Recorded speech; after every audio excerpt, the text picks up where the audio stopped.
Bakit ang sabi sa atin para hindi tayo bumagsak, hindi tayo madapa, hindi tayo mawala sa ating kahalalan? Anong dahilan? Yan ang hangarin ng mga sugo ng Diyos. Maging ng kapatid na Felix Y. Manalo, na tayong lahat makarating doon sa pagmamana ng kaligtasang ipinangako sa atin ng ating Panginoong Diyos at ng ating Panginoong Kristo. Kaya mga kapatid, dapat nating mahalin ang ating kahalalan. Kung mahal natin ang sugo, yung pagkatawag at pagkahirang sa atin, hindi natin dapat bitawan. Huwag nating sayangin yung kanilang naging pagmamalasakit.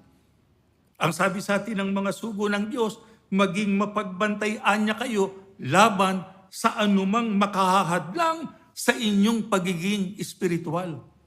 Sino ba yung lingkod ng Diyos na nasa kalagayang espiritual? Sumusunod sa mga aral ng Diyos na itinuro ng sugo. Sapagkat alam natin yung itinuro ng sugo, yun ang dalisay na ebanghelyo. Sapagkat galing kanino yun, mga kapatid?